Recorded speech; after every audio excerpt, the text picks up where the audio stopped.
बिस्मिल्लाहिर्रहमानिर्रहीम। अस्सलामु अलैकुम वरहमतुल्लाहि वबरकातुहू। मुझे एक मैसेज रिसीव हुआ, लेकिन मसरूफ़ियत की वजह से मैं हर किसी को रिप्लाई नहीं दे सकता।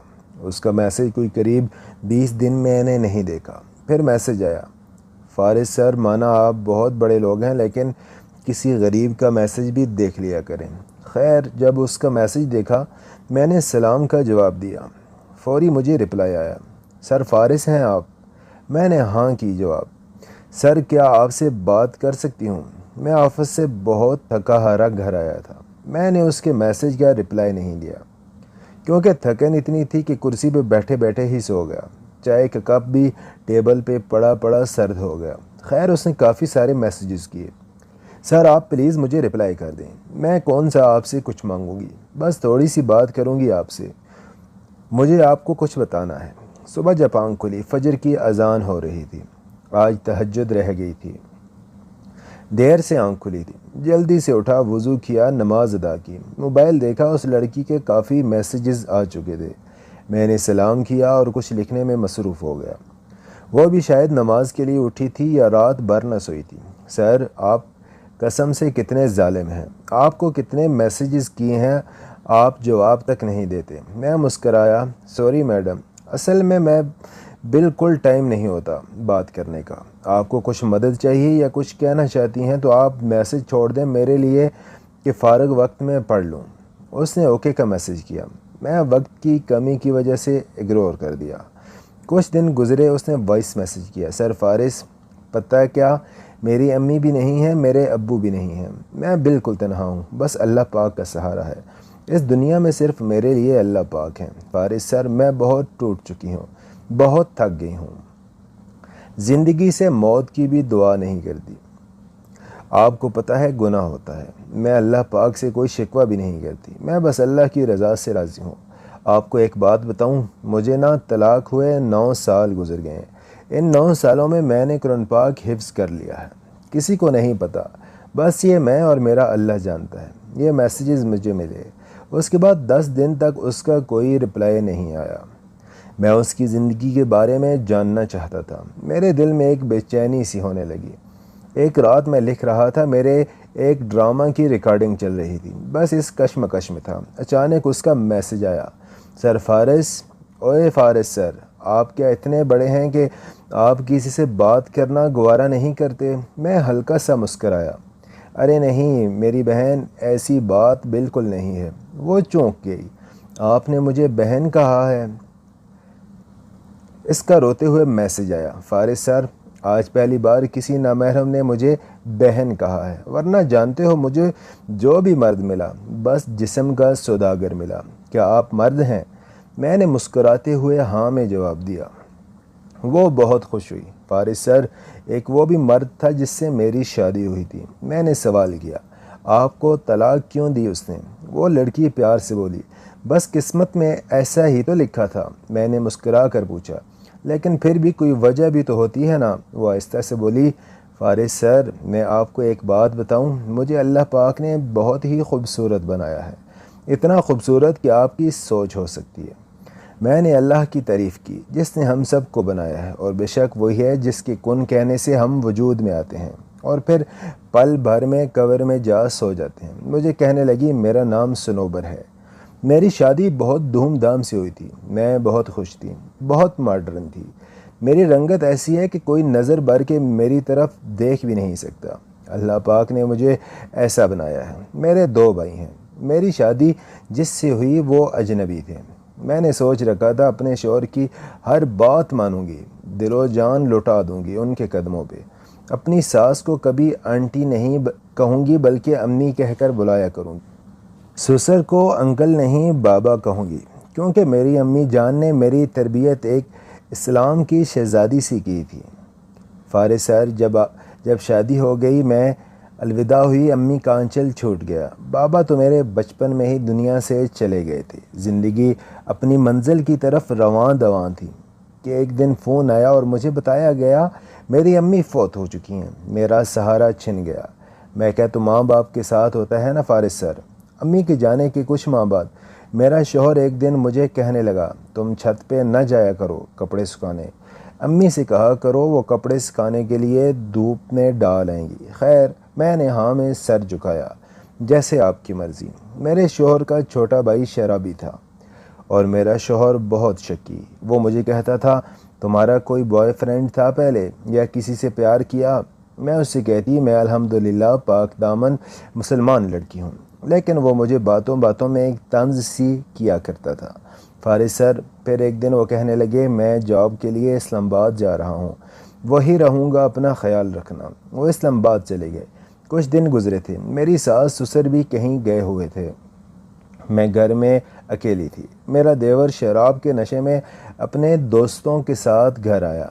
मेरे साथ ज़बरदस्ती करने लगे वो लोग। मैंने बहुत शोर मचाया, मोहल्ले वाले इकट्ठे हो गए। मेरे देवर को मोहल्ले वालों ने पकड़ा और पुलिस के हवाले कर दिया। जब सास ससुर आए, उनको पता चला, मुझे बुरा भला कहने लगे, हमारे बेटे को बदनाम किया है तुमने। मुझे गालियां देने लगे। शौहर को पता चला, वो भी घर आ गया। उसने मेरी एक न सुनी, कसूरवार मुझे ही कहा। मुझे कहने लगा, तुम हो ही इस टाइप की गंदी औरत। मैं अपने शौहर से रोते हुए बोली, आप अपने भाई को क्यों कुछ नहीं कहते? मेरे शौहर ने मुझे गाली दी और बोला, तुमने हमें किसी को मुंह दिखाने के काबिल नहीं छोड़ा। मुझे कहने लगे, पुलिस के सामने बयान दो कि मेरी भी रजामंदी थी। मेरा कलेजा फट गया। मैं रोने लगी। भाई को फ़ोन किया, सब कुछ बताया। भाई लोग जब आए तो फ़ैसला ये हुआ, तो मैं भी गुनाह तस्लीम करूं या तलाक होगी। फ़ैसला ये हुआ, या तो मैं भी गुनाह तस्लीम करूं या तलाक होगी। मैं क्या करती? फिर मैंने आसमान की तरफ देखा और कहा, अगर हम सफ़री इज़्ज़त का दुश्मन बन जाए तो लानत ऐसे रिश्ते पे। तलाक हो गई, मैं घर आ गई। बस फिर ज़िंदगी यूं ही गुजरने लगी। काफ़ी रिश्ते आए, लेकिन मैं इनकार करती रही।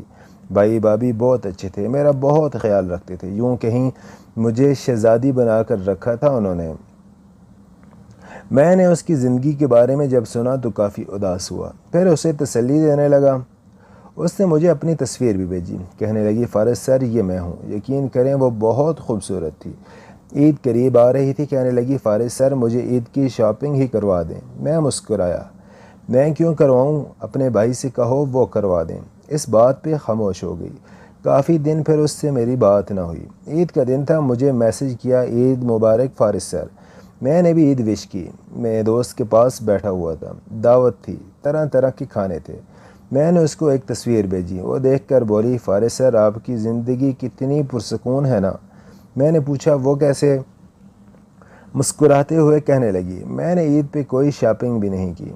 मैं मजाक में बोला, आप कंजूस जो हैं। कहने लगी, नहीं, ऐसी भी बात नहीं, बस क्या बताऊँ आपको। मैंने पूछा, बताओ ना। कहने लगी, भाई भाभी उनके बच्चे सब गए हुए हैं घूमने फिरने। मैंने पूछा, तो आप नहीं गई? उसका लहजा बेबस था। मुझे कौन पूछता है भला, मैंने कहा, लेकिन भाई भाभी तो बहुत प्यार करते हैं ना आपसे। मुस्कुराने लगी। बस रिश्तों का बरम रख लेती हूँ मैं तो ईद वाले दिन तो नए कपड़े भी नहीं पहनती। मुझे कोई पूछता भी नहीं। इसलिए आपको कहा था आप शॉपिंग करवा दें। आप भी कंजूस भाई हैं मेरे। मैं बहुत परेशान हुआ। अच्छा, मैं करवा दूंगा शॉपिंग। कहने लगी, जब हम स्कूल पढ़ते थे ना, ईद वाले दिन अपनी सहेलियों के घर जाती थी। बहुत मज़ा आता था। घर में अम्मी मज़े मज़े के खाने बनाती थी। मुझे नीली पीली चूड़ियाँ बहुत अच्छी लगती थी। पता है फ़ारिस सर, मैंने आज सुबह से कुछ नहीं खाया। मैंने पूछा, क्यों? कहने लगी, दिल में बहुत दर्द हो रहा है और घर में भी कुछ नहीं है, और घर में कुछ है भी नहीं। भाई भाभी अपने अपने मैके चली गई कल रात को। मैं बिल्कुल अकेली हूँ। बड़ी बहन शाम को आएगी शायद मुझे मिलने। मैंने पूछा, दिल में दर्द क्यों है? कहने लगी, फ़ारसी, मेरे दिल में सुराख है, ऑपरेशन करवाना है मैंने अगले महीने। मैं चुप हो गया। दूसरे दिन मैसेज आया, मैं आप ही के घर आई हूँ। मेरी भांजी मुझसे बहुत प्यार करती है। मेरी भांजी भी है और मेरी दोस्त भी। अच्छा फ़ारिस कंजूस भाई, मुझे चूड़ियाँ लेकर भेजना। अच्छा, और एक सफ़ेद रंग की फ़्रॉक। मैंने वादा किया ज़रूर भेजूँगा। वक्त गुज़रता गया। वो मेरे साथ 4 महीने बात करती रही। एक दिन कहने लगी, अल्लाह आपसे बहुत खुश होगा। मैंने पूछा, कैसे? मुझे कहने लगी, आपका अखलाक बहुत अच्छा है। मुसलमान की पहचान अच्छा अखलाक भी है। एक मुसलमान की पहचान ही अखलाक से है, अगर अखलाक नहीं तो मुसलमान नहीं। ये हो नहीं सकता कि एक मुसलमान ईमान का तो दावा करे मगर अखलाकियात से आरी हो। कुरान करीम में अल्लाह अज़्ज़ा व जल ने हमें नसीहत करते हुए इरशाद फरमाया, लक़द कान लकुम फ़ी रसूलिल्लाहि उस्वतुन हसना, सूरह अहज़ाब। बेशक तुम्हारे लिए अखलाक की आला मारिज की तकमील करने के लिए रसूलुल्लाह की पैरवी करने में ही बेहतरीन नमूना है। ईमान व इबादत की दुरुस्तगी की अमली निशानी सेहत अखलाक है, बल्कि इबादत व तलीमात इस्लाम का लुब्बे लबाब अखलाक को संवारना और निखारना है, जिसकी तायीद नबी करीम सल्लल्लाहु अलैहि वसल्लम के इस इरशाद गुरामी से होती है, अकमल मुमिनीन ईमानन अहसनहुम खुलुका। मुसलमानों में कामिल तरीन ईमान उस शख्स का है जिसका अखलाक सबसे बेहतरीन हो। और एक और हदीस मुबारक है, तुमने बेहतर वो है जो तुम में अखलाक के एतबार से बेहतर है। अखलाक क्या है? नबी करीम ने अखलाक की तरबियत देते हुए फरमाया, अखलाक ये है कि कोई तुम्हें गाली दे तो तुम जवाब में उसको दुआ दो, यानी गाली का जवाब गाली से न दो बल्कि दुआ और अच्छे अल्फाज से दो। जो तुम्हें बुरा कहे तुम उसको अच्छा कहो, जो तुम्हारी बदखुई करे तुम उसकी तारीफ़ और अच्छाई बयान करो, जो तुम पर ज़्यादती करे तुम उसे माफ़ कर दो। वो मुस्कुराने लगी, फ़ारिस सर बस यूँ ही रहना हमेशा। वो मेरी तारीफ़ करने लगी, मैं अल्लाह पाक का शुक्र अदा करने लगा। मैंने पूछा, आप अपने भाई भाभी के साथ चली जाती? मुस्कराई, वो तो मुझे मुंह लगाना गवारा नहीं करते साहब, मुझसे तो भाई बात भी नहीं करते। खैर छोड़ें इन बातों को, मुझे चूड़ियाँ और फ़िराक कब भेजेंगे? मैंने एड्रेस लिया और कहा, जल्दी अल्लाह ने चाहा तो। उसने अपनी बहन के घर का एड्रेस दिया था। 2 महीने गुजरे। एक दिन उसका मैसेज आया, फ़ारिस सर जी भूल ही गए हो आप तो मुझे, 2 महीने आपने मुझसे बात नहीं की। मैंने माजरत की, बताया मैं मुल्क से बाहर था, आज ही वापस आया हूँ। कहने लगी, फ़ारिस सर बहुत झूठे हैं आप। मैंने सवालिया अंदाज से पूछा, क्यों? कहने लगी, मेरी चूड़ियाँ और फ़िराक नहीं भेजी ना, मैंने इसको तस्वीर भेजी, ये देखो दुबई से लाया हूँ फ़िराक और चूड़ियाँ, कल भेज दूँगा आपको। वो मुस्कराई, फ़ारिस भाई क्या मैं आपको एक बार लाइव देख सकती हूँ? मैंने कहा, मेरे पास टाइम नहीं है ना। कहने लगी, बस एक बात मुझे वीडियो कॉल कर लें। ज़िद करने लगी। मैंने कॉल की, वह हॉस्पिटल में थी, मुस्करा रही थी। फ़ारिस सर आप तो बहुत प्यारे हैं। मैंने पूछा, क्या हुआ, अस्पताल में क्यों हो?